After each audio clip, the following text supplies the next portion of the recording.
kekasih Tuhan,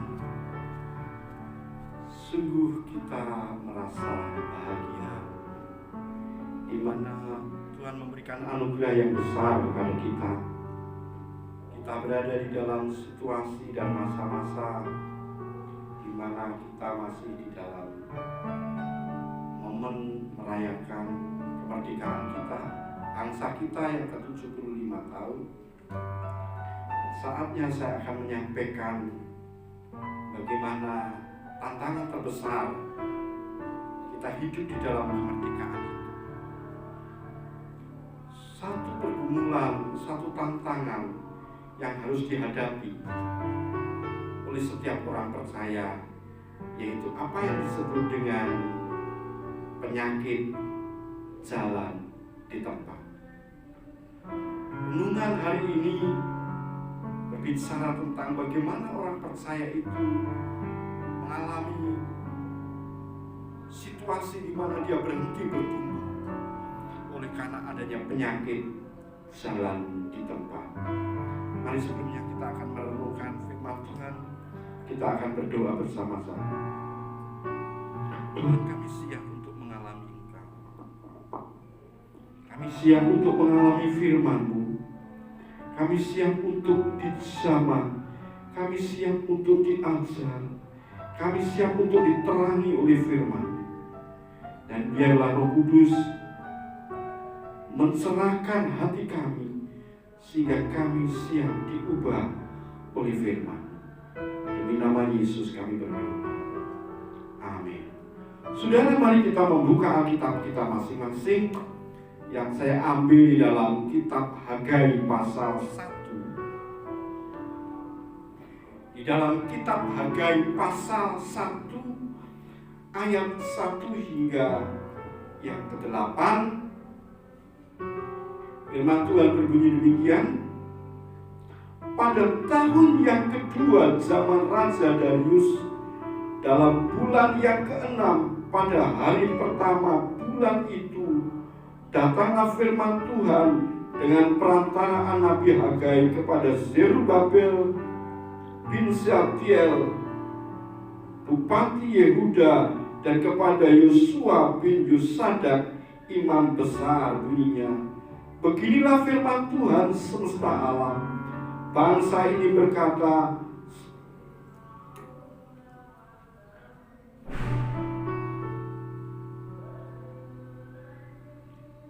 sekarang belum tiba waktunya untuk membangun kembali rumah Tuhan.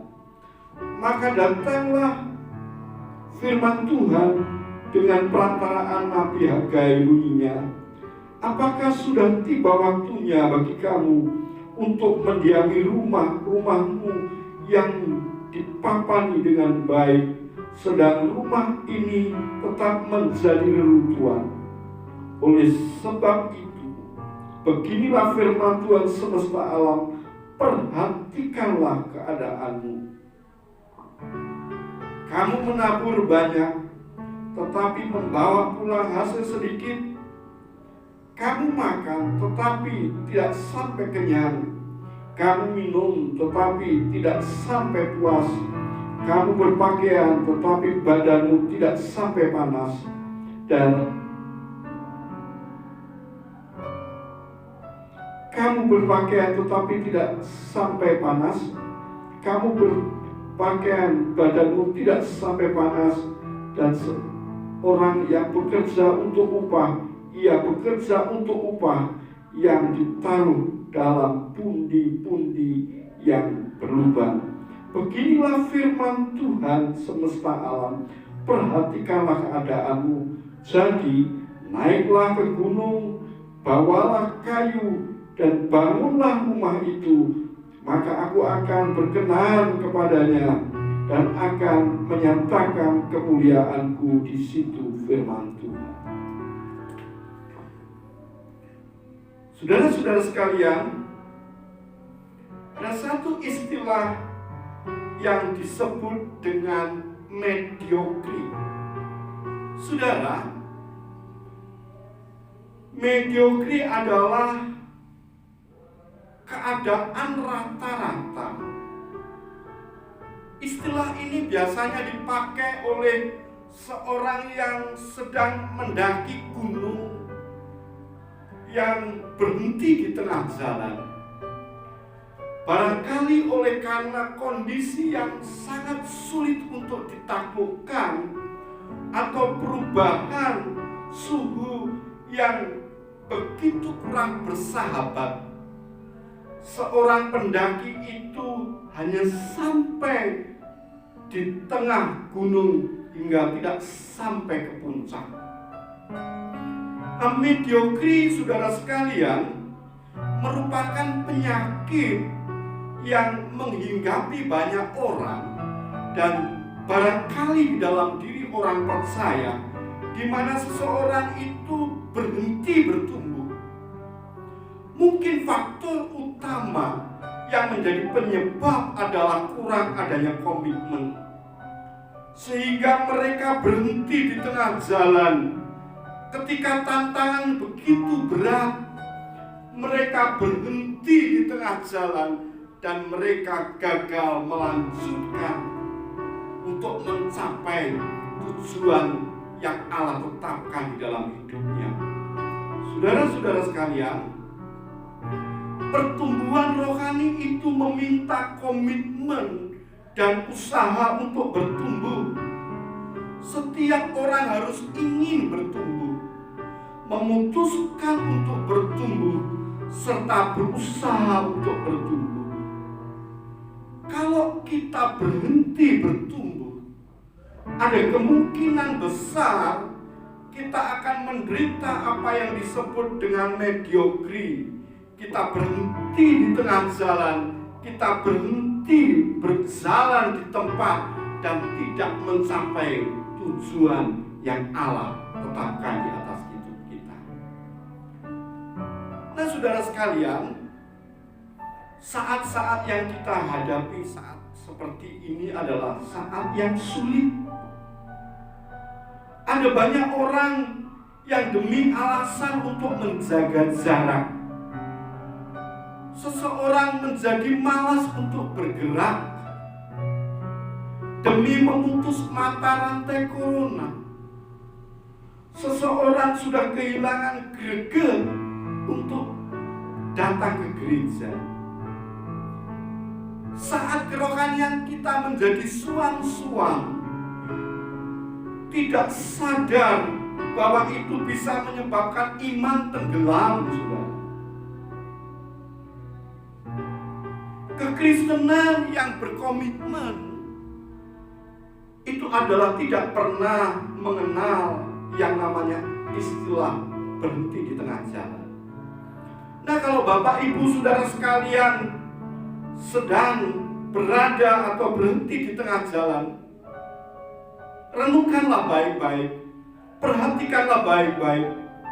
Ada kemungkinan saudara barangkali ada ancaman yang tidak pernah saudara rasa, tidak pernah saudara sadari bahwa saudara sedang berhenti di tengah jalan di dalam pengiringan kita dengan Tuhan secara pribadi. Nah, saudara, saya mengajak untuk melihat satu peristiwa masa silam di dalam Perjanjian Lama, secara khusus apa yang disampaikan oleh Nabi Hagai. Nabi Hagai bersama-sama dengan Zakaria bernubuat setelah pemulangan bangsa Israel dari Babel. Dikatakan bahwa Darius memberikan kemurahan bagi orang Israel untuk pulang kembali mendiami tempat asal mereka.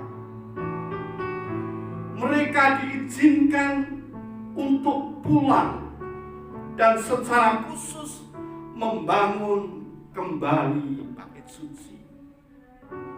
Nah, saudara-saudara sekalian, kita bisa menemukan di dalam kitab Esra bagaimana mereka meletakkan pondasi bait suci. Ada sebuah perayaan besar yang mendahului peletakan itu.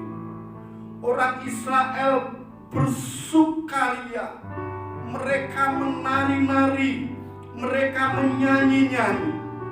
Tetapi di sisi lain mereka menangis dengan begitu keras, sehingga suara tangisan dan suara nyanyian sulit untuk dibedakan. Ada sebuah sukacita dan penyesalan.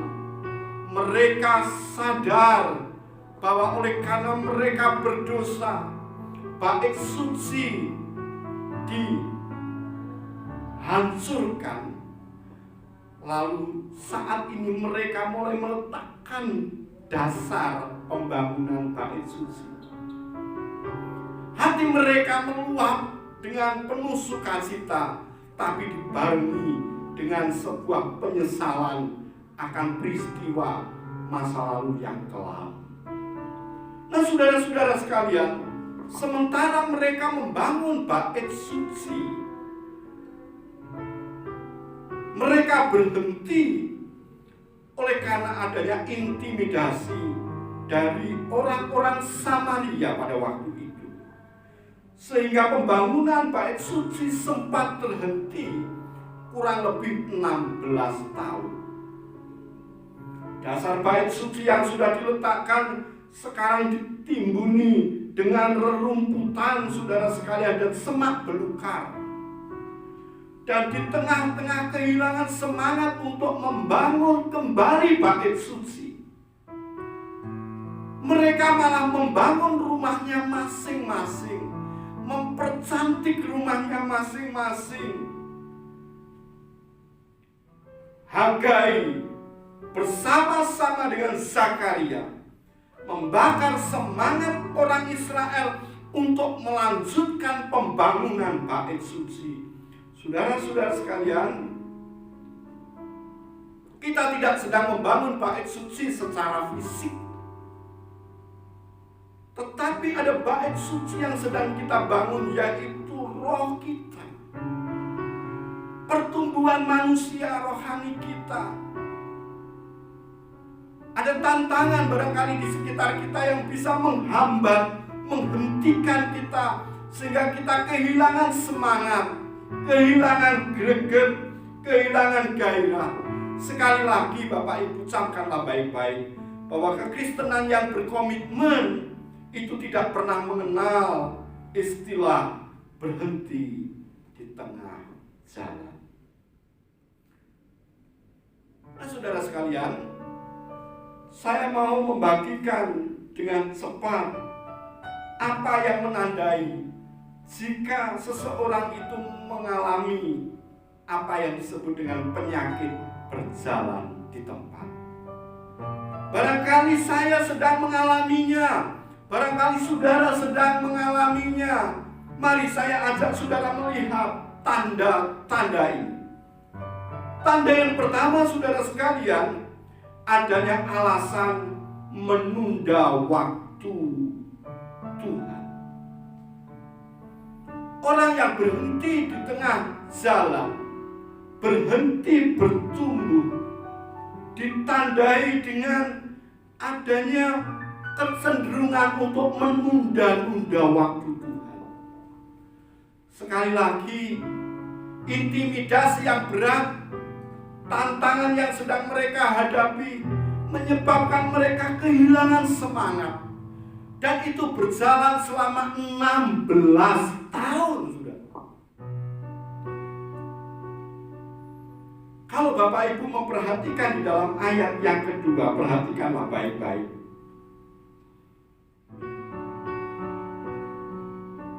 Di situ dikatakan, bangsa ini berkata, sekarang belum tiba waktunya untuk membangun kembali rumah Tuhan. Saudara, apa yang menjadi alasan sehingga orang percaya menunda-nunda waktu Tuhan? Barangkali akibat adanya tekanan dari luar yang begitu berat, sehingga tekanan itu bisa mengancam jiwanya, keselamatan hidupnya, keselamatan kesehatannya. Akibat tekanan-tekanan yang begitu berat, situasi-situasi yang tidak menguntungkan, menyebabkan seseorang mengatakan nanti dulu, tunggu waktunya baik, tunggu situasinya mereda, sehingga lambat laun kita menunda-nunda momen demi momen. Kita kehilangan greget, kita kehilangan gairah, dan kita menjadi lupa akan sasaran semula. Saudara, sekali lagi saya mengajak saudara untuk menyadari hal ini. Memang ada alasan yang masuk akal di dalam bulan-bulan terakhir ini, di mana wabah corona semakin menjadi-jadi. Situasi di mana-mana menakutkan dan menegangkan, dan itu menyebabkan betapa masuk akalnya apabila kita tidak lagi mencari Tuhan. Saudara, sekali lagi pembangunan bait suci secara fisik itu bukan tujuan kita, sebab kita tidak sedang membangun itu saat itu atau saat ini. Tetapi yang sedang kita bangun adalah bait suci kita, hidup kita, kerohanian kita, spiritualitas kita, manusia roh kita. Ketika seseorang menunda-nunda waktu Tuhan, orang itu akan cenderung, saudara sekalian, membangun berbagai alasan. Saya mencoba mengutip sebuah pernyataan yang dikemukakan oleh orang yang bernama Thomas Jefferson. Dia berkata demikian, penundaan cenderung mendatangkan masalah. Nah saudara, suatu kali ada seekor burung elang bertengger di atas bongkahan es sambil menikmati mangsanya. Si burung elang tersebut tidak sadar bahwa bongkahan es itu lambat laun meleleh, saudara. Dan apa yang terjadi? Si elang yang tidak sadar kalau es tersebut meleleh, akhirnya mati, membeku. Apabila kita menunda-nunda waktu Tuhan, itu dapat membuat hati kita dan semangat kita bisa menjadi membeku, dan dapat menyebabkan kematian rohani secara pelan-pelan. Tuhan memberikan kairos kepada kita. Tuhan memberikan momen-momen berharga. Tuhan memberikan kesempatan. Kesempatan itu bisa hilang apabila kita tidak menyikapinya dengan bijaksana. Kesempatan itu akan sirna, saudara sekalian, dan kita menyesal oleh karena kita sungguh-sungguh melalaikan waktu Tuhan yang berharga. Saudara, di dalam Lukas 9 ayat 56 hingga 61, di sana diceritakan ada salah satu orang yang ingin menyatakan diri menjadi murid Tuhan. Dan dia mengemukakan alasannya yang masuk akal. Dia ingin mengikuti Tuhan dan minta izin untuk menguburkan orang tuanya. Saudara, saat itu sebenarnya orang tuanya tidak meninggal. Menurut budaya orang Yahudi, seorang anak akan menunggui orang tuanya hingga meninggal. Itulah sebabnya anak tidak akan pergi kemana-mana. Dan ada kemungkinan dengan alasan pembagian warisan, si orang tersebut menunda-nunda di mana dia ingin mengikuti Tuhan. Saudara, waktu Tuhan itu sangat singkat. Kita perlu menyikapinya dengan arif. Mari kita mencoba menanggalkan semua alasan-alasan menunda-nunda. Kalau Tuhan memberikan kesempatan yang terbaik, mari kita gunakan kesempatan itu untuk membangun bait suci, yaitu manusia roh kita.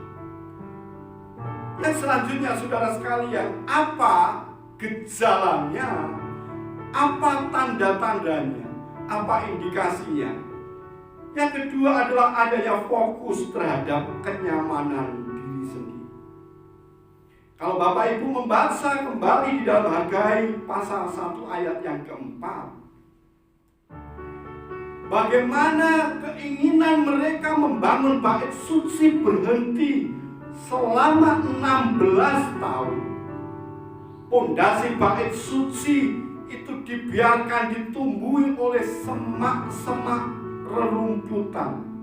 Dan sebagai gantinya, mereka malah membangun rumahnya masing-masing. Mereka mempercantik rumahnya masing-masing.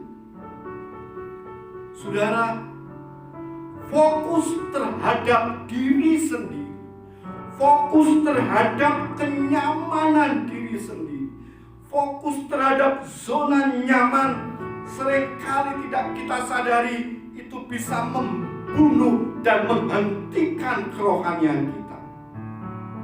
Saat seseorang hanya fokus terhadap dirinya sendiri, mereka hanya mengutamakan kepentingan diri sendiri, mereka membangun kenyamanan, mereka membangun kenikmatan, mereka memupuk kepuasan. Saudara,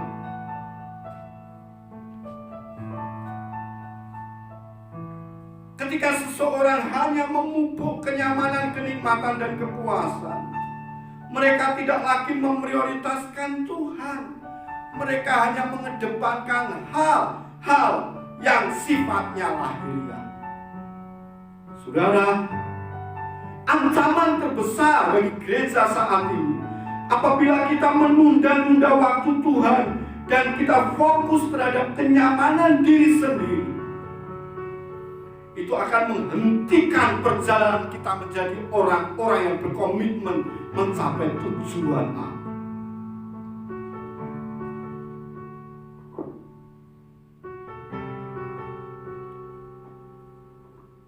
Tantangan yang ketiga, apa yang menjadi gejala? Apa yang menjadi tanda? Yang ketiga adalah adanya semangat yang hilang dalam mencari. Kalau saudara membaca di dalam Hagai 7 ayat yang ke pasal 1, maksud saya ayat 7 sampai yang ke-8, saya menemukan 2 kali Hagai mengatakan perhatikanlah, perhatikanlah keadaan. Saudara,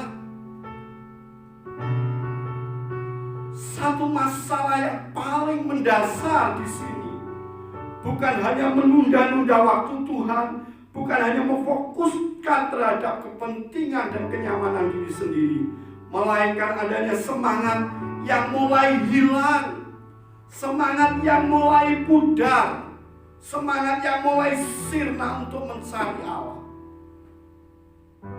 Ingatlah baik-baik pada waktu kita pertama kali mengenal Yesus, betapa jatuh cintanya kita.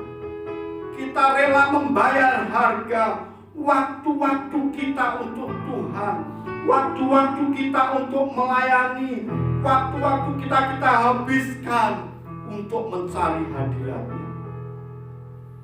Saat kita begitu dekat, kita merasakan hadiratnya begitu dekat, dan hubungan kita begitu intim dan begitu dalam. Pertanyaannya adalah, kapan terakhir kali Bapak Ibu merasakan pengalaman yang begitu intim, yang begitu dalam, Saat saudara mendengarkan firman, tiba-tiba air mata menetes. Saudara berlutut dan mencari hadirat Tuhan dan begitu dalam sehingga doa dan hubungan kita sampai menembus dimensi surga. Namun semangat itu lambat laun menjadi pudar dan hilang. Dan saudara sekalian, itulah yang dihadapi oleh Nabi Hagai. Pada waktu melihat orang Israel kehilangan gairah, mereka semakin nyaman membangun dirinya, membangun hidupnya, dan mereka melupakan tujuan semula, yaitu membangun bait suci. Saudara-saudara, kerinduan hati Tuhan kepada gerejanya adalah Tuhan merindukan kita rindu terhadap hadirat. Allah memanggil kita untuk menjadikan Allah sebagai tujuan utama dan yang terutama.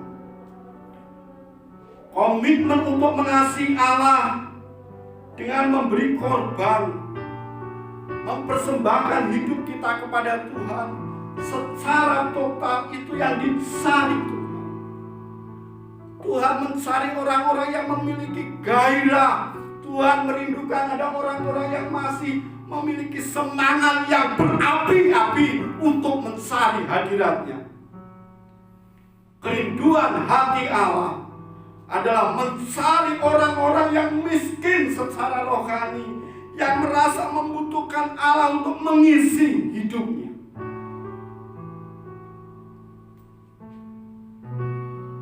Saudara, Tuhan akan memenuhi kita dengan hadirat-Nya.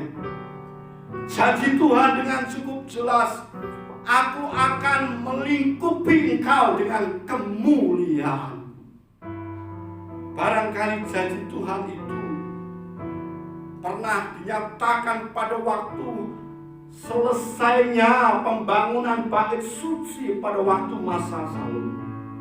Pada waktu Salomo mengadakan perayaan di mana bait suci yang dibangun dengan megah, hadirat Allah itu turun begitu nyata melingkupi seluruh jemaat Israel dan mereka kagum terhadap hadirat. Dan janji itu diungkapkan kembali pada zaman Hagai. Naiklah ke gunung Tuhan, bangunlah bait suci, dan aku akan melingkupi engkau dengan kemuliaan. Tuhan akan melingkupi gerejanya dengan kemuliaannya pada waktu saudara dan saya memiliki rasa lapar dengan hadirat-Nya. Tuhan sedang mencari saudara dan saya. Tuhan sedang merindukan saudara dan saya untuk lebih dekat dan lebih dalam. Sekali lagi saudara sekalian, saat-saat seperti ini kita sedang diperhadapkan dengan situasi-situasi yang tidak menguntungkan. Ada waktu-waktu kita menjadi sibuk. Kita lupa pada tujuan mula-mula kita. Tuhan sedang mengingatkan saya 2 hari yang lalu. Tiba-tiba jam 2:30 Tuhan bangunkan saya. Saya terbangun. Saya berlutut di kaki Tuhan. Saya menangis di hadirat-Nya. Saya meminta Tuhan, pulihkanlah hati saya dengan sebuah semangat dan hasrat untuk mencari hadirat.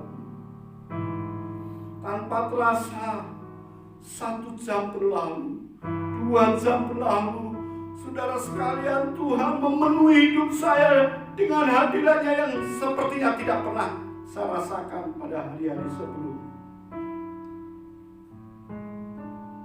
Di dalam doa saya menyampaikan satu permohonan yang sederhana. Penuhilah Tuhan gereja-Mu dengan hati yang lapar akan Engkau. Saudara, penyakit jalan di tempat dapat mengakibatkan kekeringan jasmani dan kemunduran rohani.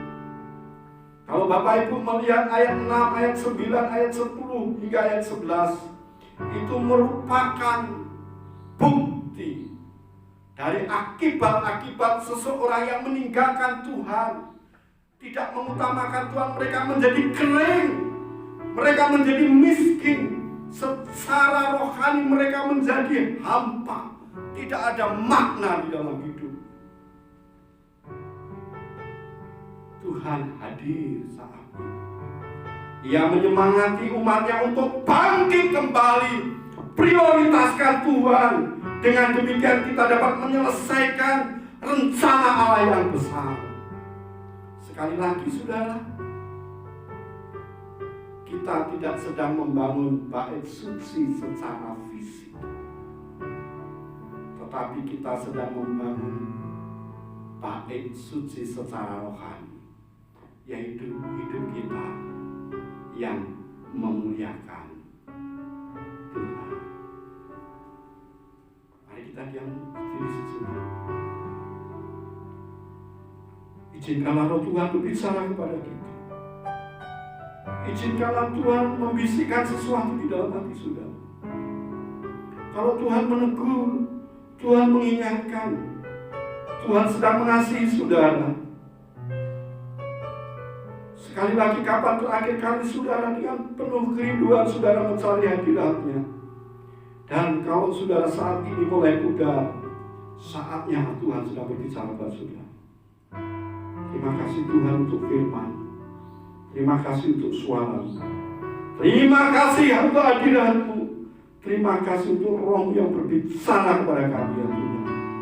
Kami mengucap syukur untuk firman-Mu. Demi nama Yesus kami berdoa.